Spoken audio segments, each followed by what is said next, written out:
Welcome to the Upland Nation podcast. Scott Linden here. Glad you could join me. Hope we have a good time together. I know we will. A friend, co-worker, Field and Stream shotgun editor Phil Bourjaily will be joining me. This guy knows scatterguns inside and out, so we'll learn a lot about everything from how to make them work better to shopping advice if you're in the market. He's also a book author, TV personality, and just all-around good guy, so we will trade some stories. You can bet on it. Shooting tips and more coming from Phil. We have more, though. I asked you for some book recommendations on World Book Day. We'll get to those. And in our Fix It segment, I got a suggestion for you on focusing your dog's concentration so you can actually teach something. Of course, your chance to win in the Fur Feathers Friends initiative, a 4-pack of pointer shotguns, among other things, just for knowing the word of the week, and I'll get to that later in the project. We're all made possible by Mid-Valley Clays and Shooting School, Trulock Choke Tubes, MidwayUSA.com, Purina Pro Plan Sport Dog Food, Sage and Breaker Gun Care Products, Roughland Dog Kennels, Pointer Shotguns, and HiViz Sights.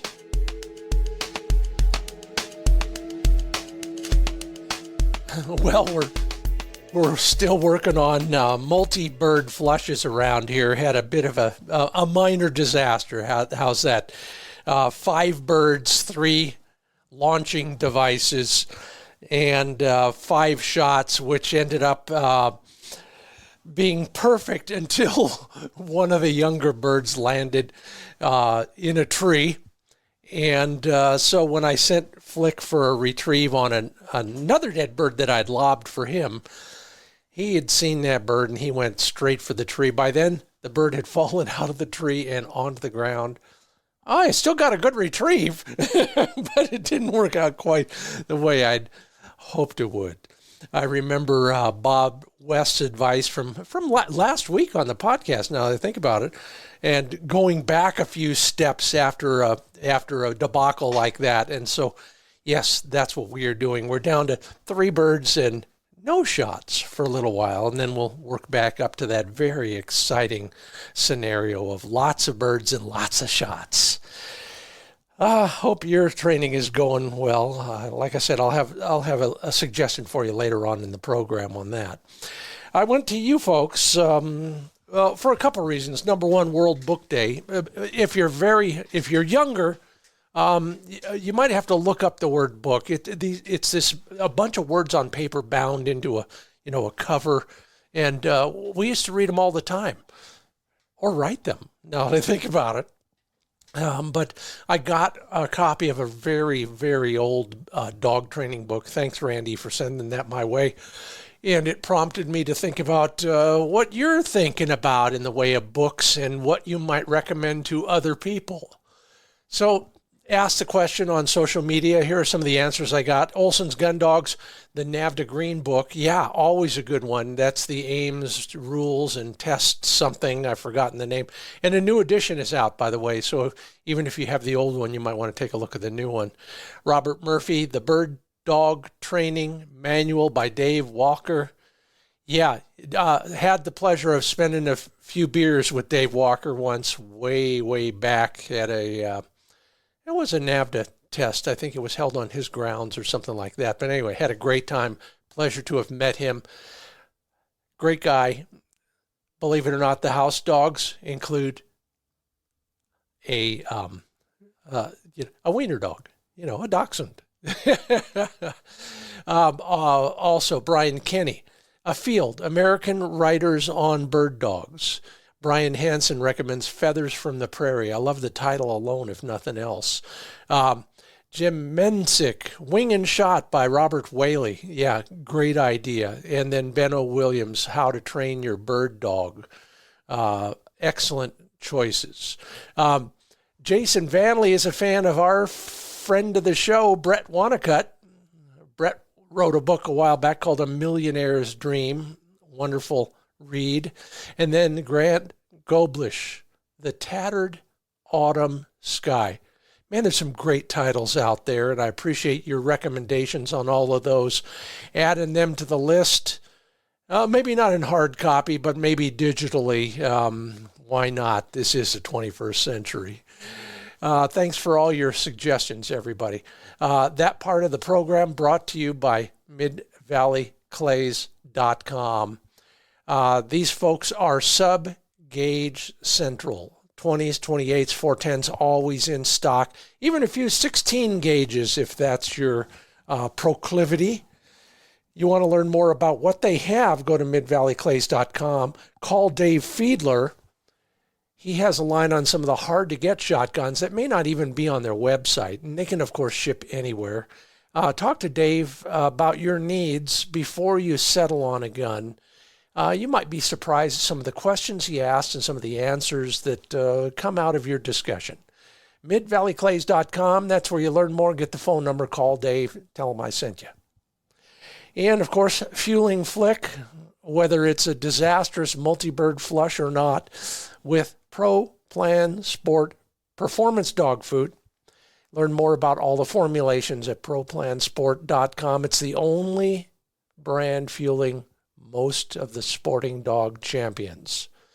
Yeah, your dog needs the same nutrition that a field trial or hunt test performer needs, even if you don't even go to those.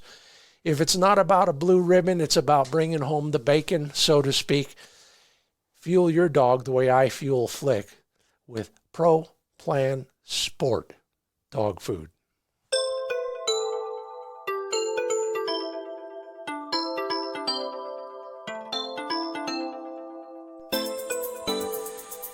Well, this year, it's not as good as meeting him in person at Pheasant Fest or on a set because we used to work together in the television world.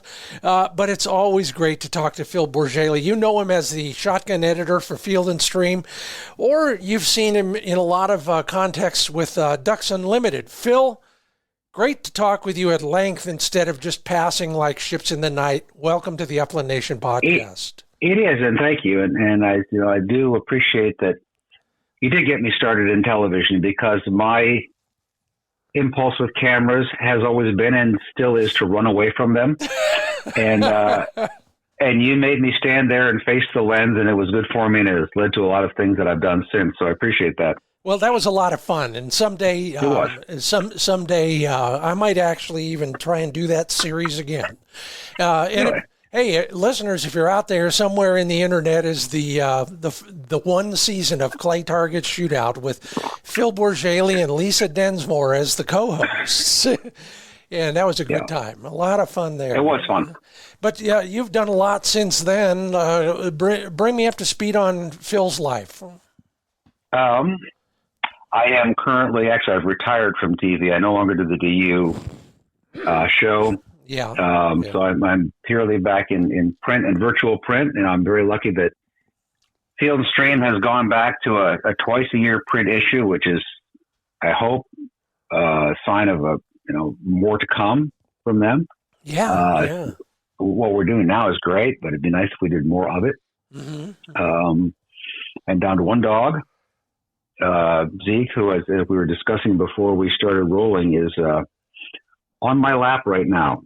Zeke's a 60-pound German short hair, and he effortlessly makes the transition from hunting dog to lap dog. Every year. You mentioned off mic, they're a little bit clingy, these short hairs. Mm-hmm. They can be. I got no problem with that. I like the idea. I share 3 cups of coffee. Well, I have the coffee. He just lays there next to me. But my wire hair Flick and I, we're proponents of the slow morning idea that a lot of industry icons are now practicing. I didn't know that was a thing. I know it's a thing in Italy. I know the Italians have done it for years. Well, I'm not surprised. But I did not know the slow morning was a thing, but I like it. Yeah. I mean, if Jeff Bezos does it, then Scott Linden can do it. Yes. But I don't do it from a yacht or anything like that. But anyway, At least Flick is scooching closer and closer to me. He even put his head on my lap today, you know? Oh, there you go. Plus, you can get up and get more coffee. I can't. I'm pretty well stuck once Zeke gets up here. So, that's the next thing you need to teach him. Yeah. Well, I'm really excited. We haven't really caught up for a while. We didn't have a lot of time at Pheasant Fest, but you're as this is recorded, you're in the midst of a turkey season, which I think is going pretty well for you, isn't it? It is. I went to South Dakota 2 weeks ago, and we hunted both on the fringes of the Black Hills and out on the prairie, and it was wonderful. I shot 2 nice Merriam's turkeys out there. The second one, it was all good. We actually were on our way to another place, and some guy in a gas station saw our hunting clothes and said, "You guys hunting turkeys?" And we said, "Yes, we are." He said, "Well, you should come shoot the ones on the farm behind my house because there's a bunch." and we did. And it was exciting. It was like an hour and a half stalk on that bird. It did not want to come to a call nor a fan, and I wound up shooting it at 12 steps with a 410. Yeah. That was good. That was exciting. And then last week I was down in southern Indiana. A friend of mine has a camp down there. She invited me to, and I struck one up at about a quarter to 12. I made him gobble, and we shot him a little after 1. It was a classic woods hunt, which I don't get to do enough of around here. I do a lot of field hunting or river bottom woods, but this was like big woods turkey hunting. Oh yeah. Which is the best turkey hunting. And so I was, I'm not going to say yet that it's the highlight of my season, but so far it is, and it's pretty hard to be at a hunt like that one. So I have been very lucky so far. Well, and I start tomorrow morning. Again. Here in Iowa. Yep. Yeah. So, well, good for you. Let's get to the more important bird species. Your upland season last fall. How'd it go for you? Surprisingly well. It is hard to keep ahead of farming here in my part of Iowa. Oh, yeah. We manage, and actually I had a really good year. I went a lot. I wound up with a lot more, just the way my deadlines and my work schedule went. I wound up with almost all of December off, which never happens, and I took full advantage. I didn't really like it. I kind of like having work. I'm still, despite the masthead titles, I'm still just a freelancer. So yeah, you never know. You never know where your next paycheck is coming from. But I decided that I was going to worry about that on January 11th, which is the day after the season closes, and we went hunting a lot, so that I've never felt bad about making a dog go hunt before. But, the last day of the season, I had to pry Zeke out of his box and say, "Look, we got to go. It's the last day." And I felt about the way he did. But, the difference is I knew that I was about to get 10 months off, and he didn't. And once he was out in the field, he was happy to be there. But there was not a whole lot left either one of us by the end of the year. Oh, so it was a good season. By that standard, it was a good season. There were birds. It's never going to be like, around here anyway, never going to be like the 90s again, but the way it is in other parts of Iowa. But there's enough that we found birds and had a good time all season. I've hunt with friends quite a bit. I got to go to Minnesota and grouse hunt, which I have not done in many years. Nice. Earlier in the season, and that was not with Zeke. I hunted over my friends up there, longtime pen pals, who I finally met for the first time when I went up there. Have a very well-trained golden and a really cute cocker spaniel. And I see now why people want to hunt with them. Oh, yeah. Yeah. The dog was it was like a little wind-up toy. It just ran a rectangle constantly around us. My friends are trail walkers, and so this dog would just be like, 20 yards one way, 30 yards up, turn, and just constantly running this little rectangle around us. It was great. Both of them were and the Golden was extremely well-trained dog, about as well-trained a flusher as I've ever seen. Well, you know, I can agree with every aspect of that. I love Cocker Spaniels. Someday I might even own a few hundred of them, because they're always glad that you took them hunting. That's the impression I get from them. But that Golden, that is. I'm intrigued. Tell me how that Golden hunted grouse. Again, she was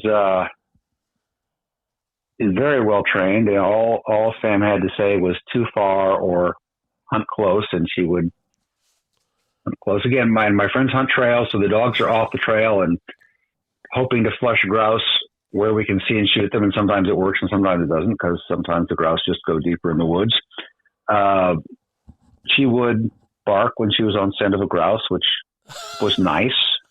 Because then you knew something was about to happen, and you could get ready.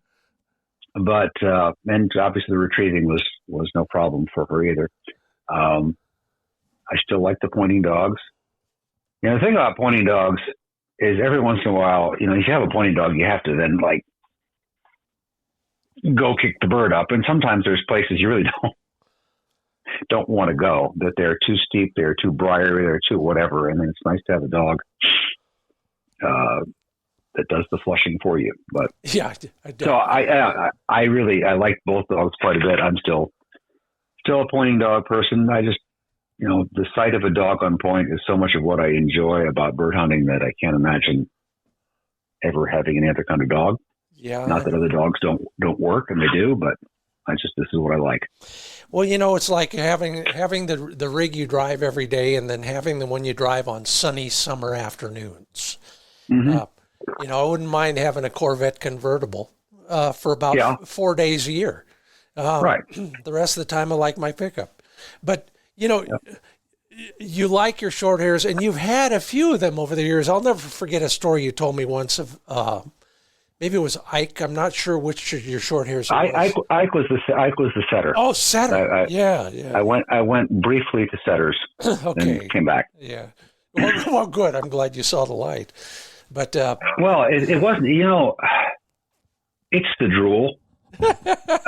With setters, it's the drool. Otherwise, you know, and of all my dogs, and Zeke's my fourth. I just said I had them one at a time, with very little overlap. Ike was by far the softest. He was a weenie in the field, but never missed a day in, I think, 114 seasons. And he was always ready to go. He was an iron dog, where my short hairs, they've all had something. First one was hypoglycemic. The other one ate socks. Oh my! And Zeke has kind of a chronic pancreatitis, which doesn't usually bother him. He can get finicky about what he eats. And I have to be careful with that. And it can be hard to keep weight on him. But otherwise, no, I really like them. I like the way they look. They're good house dogs. They're good hunting dogs. I'm pretty much a short hair person. That's Phil Bourjaily. I'm Scott Linden. This is the Upland Nation podcast. Phil, you mentioned trying to keep weight on Zeke. And, you know, during the season, I'm in the same boat, even with my wire hair. Do you do anything special? Have you been recommended anything, or do you do anything to feed him or do supplements or anything? You know, with him, he's a special case because he cannot eat a lot of fatty food, or he gets bad acid reflux. So pretty much, I told my wife the other day that the answer is a second dog. And she said, no, it's not. So I ended that. But, you know, I just try to get him fattened up as much as I can before the season. Yeah. And let him run it off, and hope that there's enough days of duck hunting and things where he can take a day off that he can keep some weight on. But this was the first year I thought I really felt, because he was under 50 pounds. Wow. He's putting weight back on now. He's at about 58, but he was like 48 by the end of the season. There was just nothing left of him. No, that's incredible. Wow. Yeah. So I said, so I felt bad about it, but we went anyway, and he was happy we did when we went. Well, that's the funny part. You know, they may not look like they're anxious to go or eager to go, but once they're out there, something happens chemically. It does. Or something. But it's also our responsibility to know that they always want to go, whether they should or not. Sure. And sometimes we should. So we probably should have taken a day or two off there in that at the end of the season. But he's fine now. He's asleep, and his job in the off season is to gain weight. He's not, and he's working on it. Well, tell me a favorite hunting story from this year. Anything in the way of a highlight or a low light? I broke my arm. What? I did. I've actually done before, but I was in a CRP field, and often in those fields, when they're converted from row crops to set aside, the farmers will turn the field over. Oh yeah. And so you can wind up with big frozen clumps of dirt underneath the prairie grass that you can't see. And I tripped on one of those and went down pretty hard. Ow. And it hurt. And I got up, and Zeke pointed a bird, and I shot it and hunted the rest of the day. And I think we killed another one. And then the next day I could not hold my arm straight, nor bend it fully. And I got it x-rayed, and it showed a little tiny hairline fracture in the forearm. And I went to see an orthopedist. They got me right in to see an orthopedist like a couple of days after the x-ray. And she told me, yes, your arm is fractured. And I said, well, are there any weight restrictions? And she said, well, usually we tell people with an injury like yours that you shouldn't lift anything heavier than a cell phone or a cup of coffee for a while. And I said, how about a shotgun? And she thought for a moment. She said, yeah, that should be all right. I love it. I know. But maybe that's, the question should have been cell phone, cup of coffee, 28 gauge. Yeah. Yeah. She was ready to let me shoot whatever I wanted. So I took that as permission and went back to hunting. I love it. So that happened. We were lucky to find some new places to hunt. There's a guy that I've hunted on before. He's got some old football injuries and things that have kept him out of the field before, but he wanted to hunt with us because he used to have short hairs when he hunted. Mm-hmm. And he saw Zeke, and he wanted to hunt with Zeke. And we went to his brother's place, and it was just a bunch of filter strips along a creek. And David, the landowner, was seeing all these coyote tracks, and he was on his phone complaining to his brother about all the coyote tracks and how there weren't any pheasants. We hadn't seen a bird on this place yet. And then he looked up and said, wait a minute, I got to go. We have a dog on point. and I walked up to Zeke, and we flushed 2 roosters, and I killed one, and Dave killed the other one. And he is now texting me in the off season saying, gosh, I'm seeing a lot of birds this year. Hope you guys can come down, and this kind of thing. It's just, I was already on that place, but now I'm on that place at a different level. So that was probably the most productive point of the year. Yeah. And not just for the birds that flew. No, we're back on that place. So that was a good one. That was a good moment for me. Yeah, I took a call in the middle of a cattail slough 4 years ago, and the same thing happened. I told my wife to keep calling me about noon every week. Really? Yeah. So, good for you. Yeah. Makes the birds sit tight, I guess. Or something. Who knows? Yep. Yeah. There's some people who think a hawk scream is the way to do it. Mm-hmm. I used to have a caller that did that. Yeah. Back before I got. Go ahead. Yeah. Well, you mentioned hunting turkeys with a 410. Is that something you're doing often? You're not the only one I know who does that. I'm not, and I had never done it before. Okay. I am way late to the 410 train. Yeah. And this was a case where I was my host had I did not bring a gun. I was shooting my host's guns, and I shot one of my birds with a 12 gauge, and then I decided I should try the 410 because I hadn't yet. It is, and we shot some patterns with that gun, and it's a 40-yard turkey gun for sure. Yeah. And it is, although you usually, when you're excited and shooting at a turkey, you don't really feel the 12 gauge go off. But when I shot a bird with the 410, there was just a little pop, and the gun never moved, and I saw the bird fall over, and I can see why people like it. The people I know use some sort of a TSS kind of a load. Were you using? Yes. Yeah. Okay. I was. We were shooting Winchester's Longbeard TSS. And that in what shot size is that going? Those are 9s, and 9s. And we shot some ballistic gelatin while I was there too, and those would penetrate, fully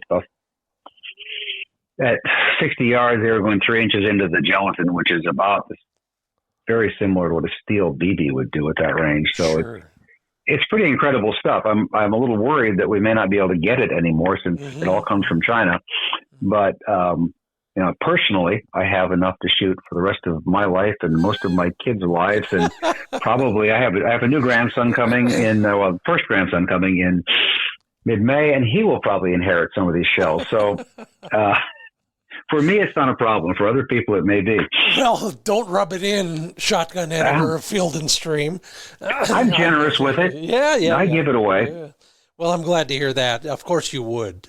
You're just that kind of guy. Not all of it, but some.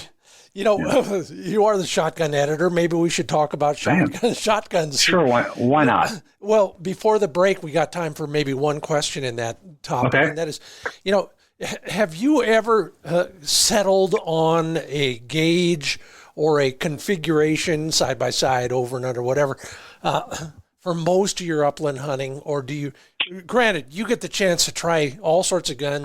You've settled on. I do. The gun, I have. The gun I have settled on is a 20 gauge Caesar Guarini Uplander. It was fitted to me. And I've also dropped it on some rocks, so I don't care what happens to it now. So that makes it a good, day in, day out gun. And I rarely have to take long shots anymore. Yeah. So I shoot that mostly. I have sometimes you have to shoot longer shots, and then I've got various 12 gauge over unders, and I have one Benelli Montefeltro that I will sometimes shoot. But that's the regular gun is the Guarini, and I shoot bismuth out of it because I have gotten tired, and my wife is very tired of biting on steel and lead pellets, and those bismuth pellets break under your teeth. So that's, rather than breaking your teeth, they just crumble up. So that's pretty much my standard gun. I find that over-unders are just easier for me to shoot than side-by-sides. Yeah. I do have a couple. I have a really nice gun from the Upland Gun Company that I did my cross hunt with, and that's a side-by-side. And I have a Ruger Gold Label that I sometimes hunt with, but I find that over-unders seem to work best for me. And with that said, if I had to shoot pheasants for money, I'd shoot the Benelli. Sure. Yeah. I mean, that's just. But I don't. I shoot pheasants for fun. So I shoot whatever I want. Yeah, and it sounds like you're having some fun. I am. I'm glad to hear that. And what about you? What do you shoot? I'm lucky enough, maybe much like you, people send me all sorts of good stuff. But I've settled on these pointers. Granted, they're a sponsor, but I'm a side-by-side kind of guy. And the moment they came out with side-by-sides, I started shooting those. And I love. Are you a traditional two-trigger extractor side-by-side guy? I learned shooting that way on a Spanish gun that was it was configured for driven shooting, so it was almost bass backwards in the way the triggers. You really should have shot the back trigger first and the front trigger second. Or was it the other way around? I don't remember now. But now you can't find a lot of those. And in fact, that gun is now enjoying life with a good friend of mine who shoots it better left-handed than I ever shot it right-handed. So go figure. There you go. But it works for me. And, I'm the opposite of you. I like the side-by-sides because maybe I need, as a cross-dominant, colorblind, curved spine kind of shooter, I need all the help I can get. And that wider sight plane, just a thought, might help me. I don't know. Yeah, and it is. It's kind of like looking up a straight road when you're on a side-by-side. Yeah. But, and I want to be a side-by-side guy, but I seem to shoot the over-unders best, and that's important to me. I don't. Yeah. Killing birds is serious stuff, so I want to make sure I do it as well as possible and not leave them crippled in the field and that kind of thing. So for me, that's what I found that works best. And same here.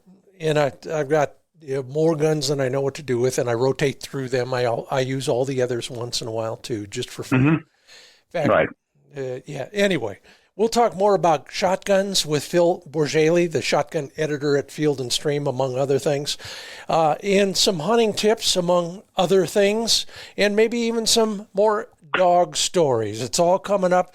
Phil, you get a little bit of a break. I'll make a little bit of money for us right now, starting with an acknowledgement of our long-term sponsor, TrulockChokes.com. These guys know how to make choke tubes, and I'll bet our guest would testify to the fact that good choke tubes make good shooting. They're precision made, tightest tolerances, state-of-the-art CNC equipment.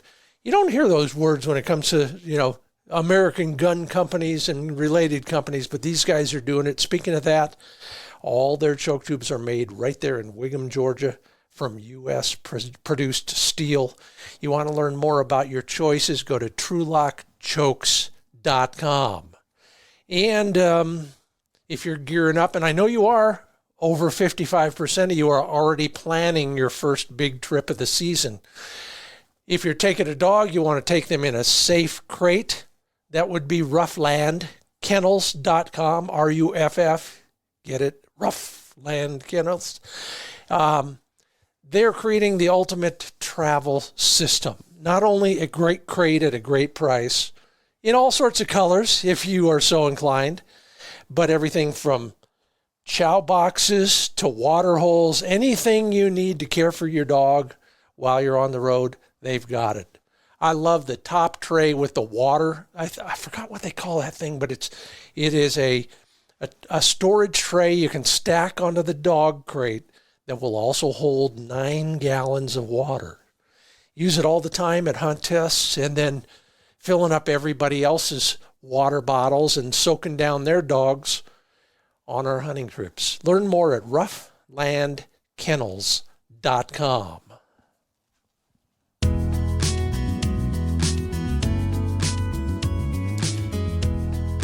Welcome back, Phil Bourjaily, to the Upland Nation podcast. Glad you could join me, and thanks for sticking with me through those time zone issues. I tell you, someday we'll just have one time zone. How's that? It depends. As someone who's looking at about 3:45 wake up tomorrow morning. Oh yeah. I would like the time zones to be arranged such that I don't have to do that. But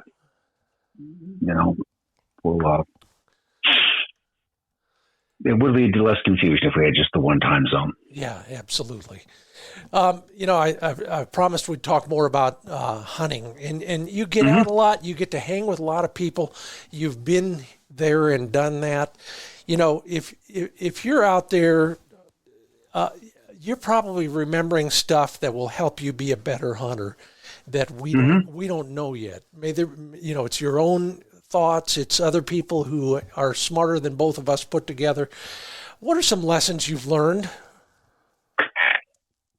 About bird hunting, I think, and I don't know, I don't know how your audience is. If it's mostly pointing dog people, they know this, but I see this so much in Iowa that people will hunt in big groups and really not care which way the wind is blowing. And it's really nice to get the wind in the dog's face. It's just like it's easier for them to smell, just like it's easier for us to see when the sun is up. And so, typically, there's one friend of mine I hunt with quite a bit. He has a Springer. I have a short hair. So we don't really hunt together. We just kind of hunt parallel. Yeah. But it's always, we always make the game plan, and he's much more of a wind fanatic than I am. Because I am, I believe that my dog can stick them even running downwind, and he can, but that's important. It's also fun. It is to watch your dog get that whiff of faraway scent is really fun. And certainly my setter Ike, maybe it's because he was born from grouse dog stock, but he is very sensitive and hunted with his head up a lot. And he would stop when he was a puppy. He would point birds from like 20 yards away. It would just be like, okay, they're over there somewhere. Go find them. And in fact, one of my favorite, when he was a puppy, my cousin and I were hunting him down a fence line that ended at the bottom of a hill in a big brush pile. And we got to just over the crest of the hill, and Ike kind of slowed down, and his points weren't real solid yet because he was a puppy. He's kind of standing there, stiff, looking uncertain. And I said to my cousin, I think Ike's on point. And Sean said to me, no, he's just admiring the view. Yeah. And he was quite a ways from this wood pile. We walked down, he wouldn't move. We walked down to this brush pile, and like 20 pheasants came out of it. And we shot one rooster. So that was, he just had a very, I think of kind of the dog's trigger. I mean, it didn't take much to make much scent for Ike to point. But hunting in the wind is important. We hunted, actually, even the biggest wind fanatics I ever saw we hunted Perdiz in Uruguay. Oh yeah. Been 6-7 years ago, with the outfitter. And they live in really short grass, and they like to run. Yep. So getting the wind on them is pretty important. And so they would actually drop a truck off at the downwind end and we weren't making very long passes. It was kind of hunting for a cattle pasture almost. But they would, it'd be a few hundred yards, and they would have a truck waiting for us so they could pick us up and bring us back up so we could make the next pass also into the wind, so that we were never hunting anyway, but with the wind in our faces. And it was a great hunt. I love that idea. I don't think I'll ever do it because I hunt alone so much. But the idea of, especially with hinky birds in short cover, the more advantage you can give your dog in the way of picking up scent at a distance, the better. So that you get the glory when you waltz in. And then you have to, and then you look at the dog and say, "Are you sure?" And then you keep walking, and you do it again, and then you keep walking, and finally the bird gets up. I've walked through a few coveys of chuckers that way. Really? Just didn't believe that. I thought he was admiring the view. Yeah, well, they do sometimes. Yeah. Among other, you have to believe them anyway. That's why we bring them along. Well, as they say, trust the dog. Yep. I want to jump back because, to a great degree, people look at you as a guy who they can trust for opinions on shotguns and how they work and why they do what they do. Do you have kind of a procedure when when you're looking at a shotgun to write about or to buy, for that matter? What are the things? Do you have a list that you look at? Some criteria that you use to decide what's a good one and what's not a good one? Well, it has to fit. It has to shoot straight, and it has to balance right. Those are the things I really look at in a gun. Those are the things I don't have time for in a gun that I own. Mm-hmm. If it doesn't do those things, I don't want it. So those are the main things. Everything else I like. Actually, most of the guns I buy are used because they're a better deal. Sure. Because they used to make them better than they do now, and because somebody else has put the first scratch on it, which saves me a great deal of anguish when I scratch it. So, to me, that's just like a win-win-win. So I am particularly fond of guns from the 1990s, which are like old enough to have been made really well, but new enough to be steel shot proof and have choke tubes. Mm-hmm. Mm-hmm. So that's what, you asked me what I look for in a gun. That's what I look for in a gun. I no longer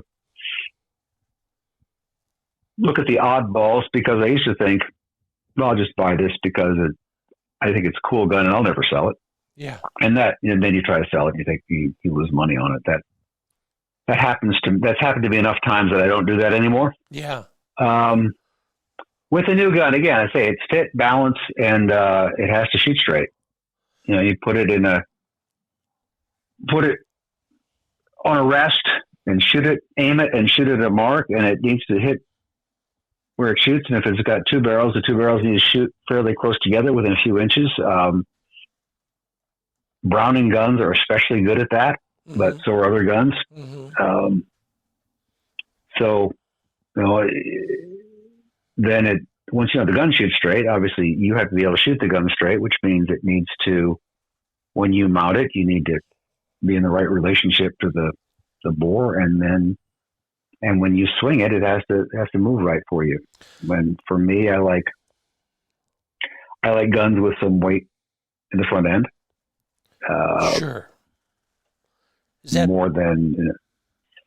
So I see. I don't like short barreled guns too much. I don't like carbon fiber ribs too much. Anything that takes weight out of the front end of the gun, to me, is taking it from the wrong place. The opposite is a gun that's very whippy. But you're describing mm-hmm. what I would say is that's a good way to smooth out your swing.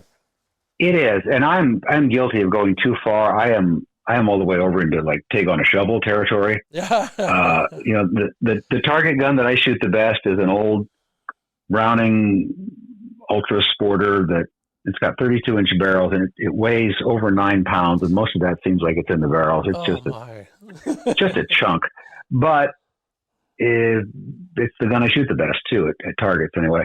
So that's what I like. I try to remember when I look at a gun too that as I get older and everybody who buys guns is younger, that they may like things different things than what I like. So, and if gun companies keep making guns that appeal only to me, they're going to run out of customers.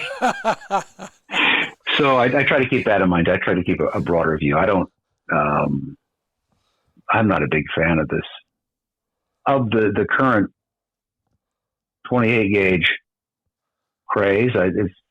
It's fine. I have a 28. I shoot doves with it. But to me, it's not necessarily more fun to shoot birds with a little gun. So I don't, but that's different. Other people seem to really like it. It seems to increase their enjoyment in the field. And, we do this for fun, so that's fine. But it's something I need to keep in mind that, not my opinion is just what I like. It's not what everybody likes. So, well, but you've seen the innards to more guns than most of us ever will. And mm-hmm. you mentioned the 90s was a good time for shotguns. It was. What happened after that? What are some of the things that have changed? Well, it's gradual. Yeah. It's, every year your costs go up, mm-hmm. and you either raise the price of your gun or you cut a corner. Mm-hmm. And if you're then trying to keep a gun at a price point so you can sell it at a giant retailer, which some of them are, you have to take more and more value out of the gun, and it shows. That said, I ended the season with, I got one of the new Browning 825s, and I hunted the last couple weeks of pheasant season with that, and I was going almost every day, and I adored that gun. Really liked it a lot. It surprised me because I tend to be jaundiced when I look at new guns. Okay, but it's a nice one. I really enjoyed shooting it. So it can. There are still nice guns out there. The gun that the Upland Gun Company. I have a gun that they made. I got fitted for that over a year ago. And it took a while to get the gun made. And that is a side-by-side gun that I shot grouse and woodcock with it in Minnesota, but I'm still working on bonding with that gun fully. Yeah. But they do beautiful work. You have to wait for it. And getting fitted, I know that I'm pretty easy to fit, but that gun, which was precisely fitted, when I point it at the right place, it is remarkable how I center punch whatever I'm shooting at. It's that does make a difference. I had a very talented fitter, Del Whitman from Michigan, did the fitting, and he did a terrific job. Explained everything as he went to. It was really interesting to listen to. And that gun fits me extremely well. And that, so when I look at and point it in the right place, which I'm sometimes capable of doing, it absolutely crunches whatever I shoot at. Well, those are all good guidelines for the gun itself. But when we're in when we're in the field or we're at the sporting clays range, what do you see us doing, or what do you do? I'll confess first, my biggest issue these days is I'm not focusing 105% on the bird as it flies. I'm always distracted. There's something in my peripheral vision all the time. What do you see out there in the way of when we're hunting, shooting mistakes that most of us make?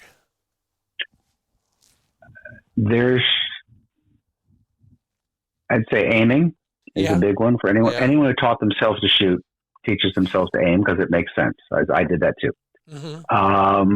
I would say moving too fast is huge. Yeah. Rushing doesn't help at all. It just leads to a bad gun mount, and gun doesn't shoot where you look, and it doesn't come up right, and you get kicked more, and a lot of bad things happen when you rush. And really, the goal should be to move the gun as close to the speed of the bird as you can. And when you see hunters go shoot clay targets, they move way too fast.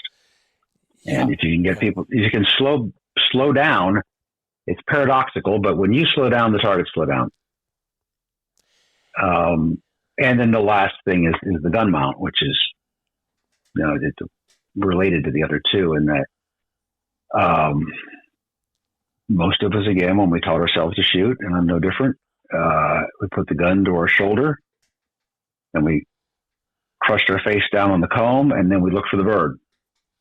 And that is like all the right steps in all the wrong order. Ready, fire, aim. Pretty much. You see the bird, the gun is moving to it as it comes up, and then as you get it mounted, when you get it mounted, you should be able to pull the trigger as soon as the gun meets your shoulder. I'm a big believer. In fact, it's funny. I just finished a piece for one of our mutual friends, Callie Parmley, at Gundog, and talking about slowing down every aspect of shooting. And I finally did the math. And for a music major, that's pretty tough. I usually can count to 4, maybe 5 if I'm playing jazz. But I did the math, and, granted, we can argue about the max speed a pheasant can fly, but let's just call it 50 miles an hour. That's pretty fast. Yeah, but that's, downhill with a tailwind on a good day. But our shot string comes out of the muzzle at 950 miles an hour. Correct. So the bird's never going to outrun your shot. You will always win that race. Yeah. Guaranteed. Yeah, so take your time all the way up to that moment. Now, it's harder when you're hunting the bird in heavy cover. There's sometimes you need to shoot fast, but there is, if you learn, and I had someone stand over my shoulder when I shot a bird. I think actually the bird I shot after I broke my arm. And she said, you just looked so like calm and measured when you shot. And it's not that necessarily slower. It's just, it only takes, mounting the gun and shooting is one move, not three. Or maybe it's two, I don't know. But when you have an efficient mount, you don't have to move fast because there's not that much to do.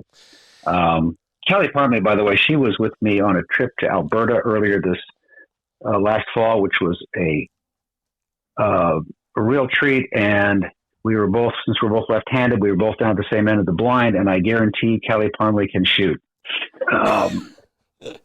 Yep. So, in case anybody out there is wondering, absolutely can shoot, and it's fun to spend time with. She's also, you don't want to be between her and the end of the blind when there's a dog retrieving a duck, because she will just like elbow right past you to get out there and get that picture too.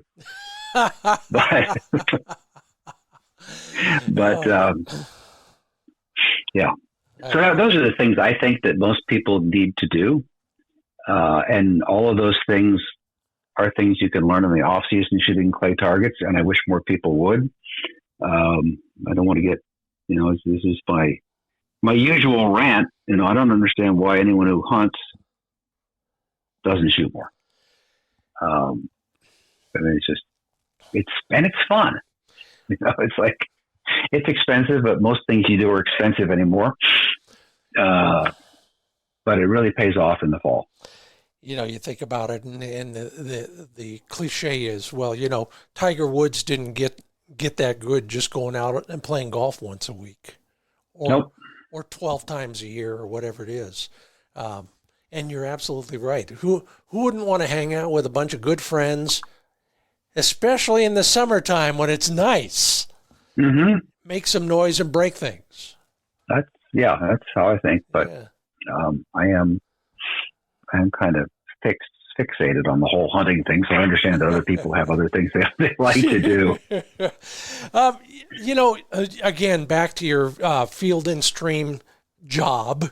Mm-hmm. You've seen them all, and you've probably got to shoot many of them. Are there any really expensive shotguns out there that are, for one reason or another, it could be aesthetic or anything else, for one reason or another, are they really worth the price? Are they really worth the price?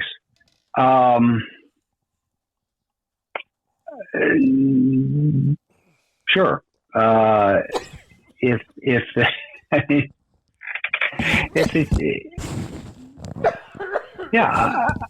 it depends on what you want to do with the gun, I guess. But there are guns that are made with no corners cut whatsoever, and that costs money. There's no question about that. They are better. They are worth it. Do I want to hunt with them? Not necessarily. I don't feel like I need to. The one gun that is kind of my dream gun if I were rich, I don't think there's a better looking gun than the classic round action side by side, like the ones that McNaughton and those guns, David McKay Brown. Those Scottish round actions, which actually the Ruger Gold label that I own is copied after that, but in a much less nicely finished manner. But those, I think, are just absolutely the most graceful guns ever built. They're beautiful. So if I were rich, I would learn to shoot side by side, because I'd shoot a lot more than I do now because I'd be rich, and that's what I would want to shoot.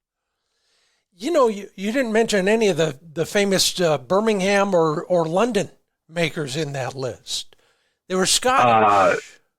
Just because they perfected the round action gun, which is got that petite frame, and I think it's beautiful. There's the classic British game gun is beautiful too, and and that gun. Those guns are almost like the platonic ideal of a shotgun, because if you take everything that's not a gun away, that's what you're left with. They really, in some ways, they're very simple and very practical, despite the fact that they cost $100,000. Everything about them is made for one specific purpose, and then a very specialized kind of shooting, which assumes that, like, you've got a loader there who's loading your pair of guns, and he's got extra springs. When you break a leaf spring, he's got extra springs that you could pop in with your detachable side locks when the gun breaks, and other things. But even the engraving on those guns was there for a purpose, which is to hold oil on the metal longer. So I love those. I mean, I really do think those are. But one step beyond that, to me, I like the round action is just so dainty and sleek. That's what I like best. Well, I can see that, and I'm all for it for a bunch of reasons, and one of them is the sleek part, and of course, probably 6 ounces of weight too. Now that I think about it, yeah, they're a light gun. Yeah, very much. Yeah, no question about that. Now, I do. There's a weight below which guns get hard to shoot, and for me, that's about a little over 6 pounds. So. That gun that I was talking about earlier, that Woodlander that I shoot all the time, it's like 6'6", and it's light enough to carry all day. It's heavy enough to shoot straight and to swing well. And for me, that's about a sweet spot. And I get lighter than that, I start to struggle. So now you're a chucker hunter, and I'm not. I'm a flatlander. So the equation is a little different for you, because you really are going to be more fatigued at the end of the day carrying a few extra ounces of weight than I will be. Well, we used to argue that back in the day when I was more of a backpacker as well. You want a pair of boots that is so, if you can shave a pound off your pair of boots, well, that's a pound going over 14 miles. That's, right. Like 150 tons or whatever. Right. But we're the same way, and that whole idea. I used the term whippy earlier. You got birds going up at 40 yards and they're crossing hard, or they're going down the hill. You do need a smooth swing, and you do. And that chucker hunting, which I only had a chance to hunt wild chuckers once, and I'd like to do it again. Particularly someplace where it's flat, which I understand there are some places like that. I'll show you one. Yeah, come on out. They give you angles, that curving down the hill angle is one you only see on the sporting clays course, and you wonder why they throw targets like that if you've never been chucker hunting. That's some hard shooting. And it doesn't help that you're usually falling down the side of a mountain when you're trying to make the shot. But, yeah, absolutely. You can take the light gun thing so far that when time comes to actually shoot the birds, you've walked so far to shoot that you can't. So, it's always a trade-off. And again, I'm the totally opposite case. I hunt flat farmland. I am almost never, occasionally out of sight of my truck, but not very often. Every once in a while we take a hike, but, usually it's a couple hours one place and then back and go somewhere else. And so gun weight's not that big a deal for me as it would be for someone who hunts entirely different way. Well, it's a different way of looking at things, and they're both valid, and everybody's got there's a lot of other things entering into those discussions besides practicality. Yeah, I do think that people, you see this in the gun store all the time. People will look at a bunch of guns, and the one that is the lightest and comes up the fastest, that's the one they want. And that's not necessarily going to be the one they shoot the best. And that's because, again, speed and whipping that gun to your face, I think, is overrated. And, for me, a heftier gun is easier to mount smoothly.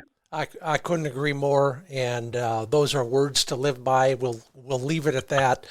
I'm Scott Linden. That's Phil Bourjaily, shotgun editor at Field and Stream. Yeah, great to see some hard copies of that coming out again. Let's hope that the trend continues. Yeah, thank you very much. Always good to talk with you. Great to see you in Kansas City. We'll have to do that. And my invitation stands. You want to come out and find some flatland chuckers? I do. I got a mesa on the top of a certain eastern Oregon river where we could do that. Really? Yeah. A mesa sounds good. I have to get up to the top of it, but otherwise that sounds just outstanding. Thank you very much, Scott. Hey, a pleasure. Thank you, Phil. Take care now. Bye.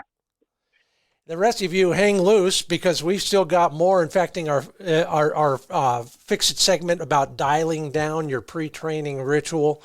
Word of the week, a chance to win a Sage and Breaker range bag and a HiViz sight, as well as, of course, that 4-pack of pointer shotguns. It's all coming up after this from MidwayUSA.com. Customer satisfaction is their goal. One way they do it: ship clothing free if you order over $99 worth. They've got a constantly growing assortment of dog and bird hunting gear. I know I'm always over there putting stuff in my shopping cart. They carry just about everything for shooting, hunting, and the outdoors. This time of year, take a look at their camping stuff. Plenty out there for everybody. It's all available to you at MidwayUSA.com. And see what you've been missing. I know we've been talking a lot about the mistakes we make, Phil and I, and everybody we see, or try to help. You know better than to take my help. But anyway, want to see what you've been missing? Get yourself a HiViz sights. Yeah, one of the prizes in this month's Fur Feathers Friends giveaway. These are, they have changed my shooting completely. These light pipes pull your inner eye to the muzzle of your shotgun while your real eyes, I guess, are looking at the target. You match them up subconsciously. It works. Please watch the video I produced for HiVizSights.com and you'll see what I'm talking about. That's HiViz sights.com.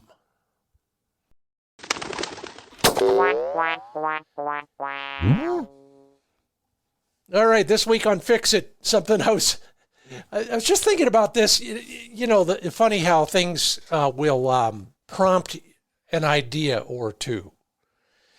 I've always had wire hairs. They're always fired up about something, whether it's the chipmunks in the backyard, the mule deer in the front yard, or getting to go on a hunt or a run with their human.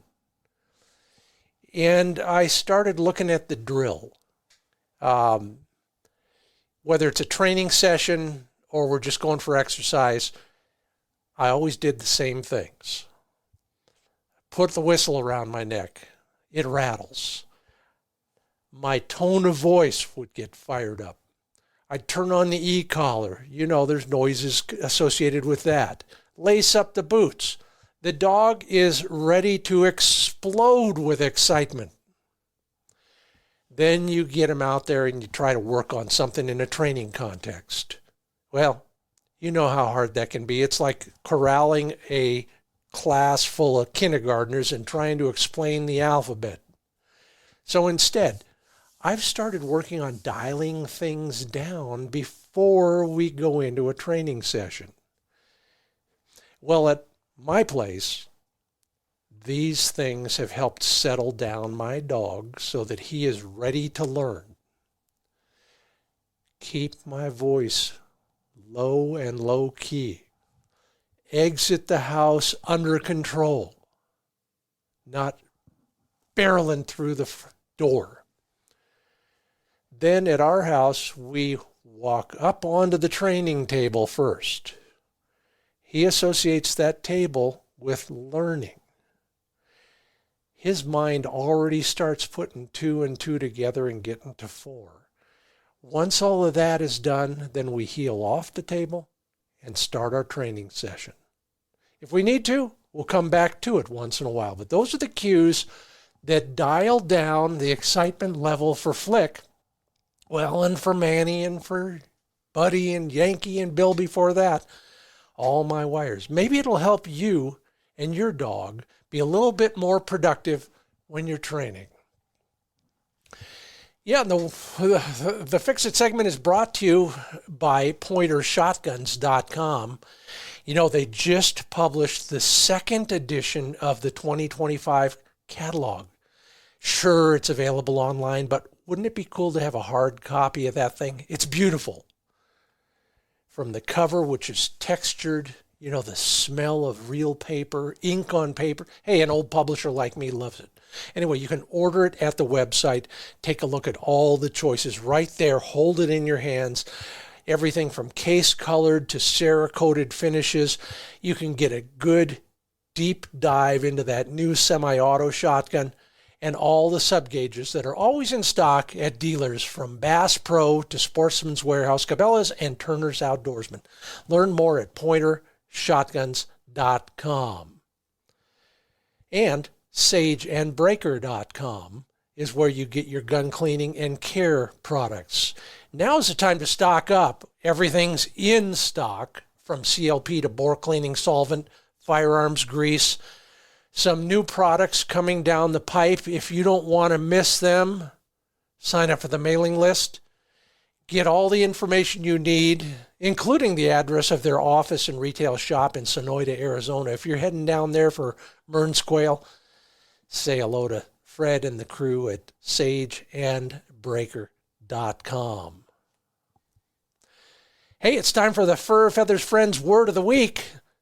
You enter that in the form at furfeathersfriends.com, and you're eligible for this monthly prize, a HiViz sight and a Sage and Breaker range bag. Total value of about $195. Well, I'm going to say over $200 for the total. All you have to do is go to furfeathersfriends.com, scroll down to the entry form, fill it out. That makes you eligible for the 4-pack of Pointer shotguns. Your choice, over and under or side by side, just for entering to win. Fill out the blank form where it asks for the word of the week, and you're entered in the drawing every month for that range bag and HiViz sight. Here's this week's word of the week. Puppy.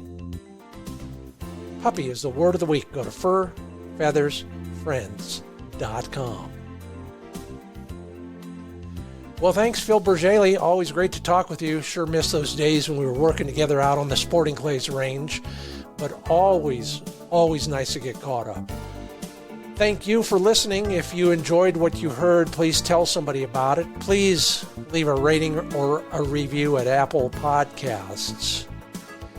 And thank you to our sponsors who make it all possible. Roughland Dog Kennels, Purina Pro Plan Sport Dog Food, MidValleyClays.com, TrueLockChokes.com, PointerShotguns.com, MidwayUSA.com, SageandBreaker.com, and HiViz Shooting Systems. Sign up for the monthly, twice monthly newsletter at FindBirdHuntingSpots.com. Sure appreciate your listening. I'm Scott Linden. This is the Upland Nation Podcast.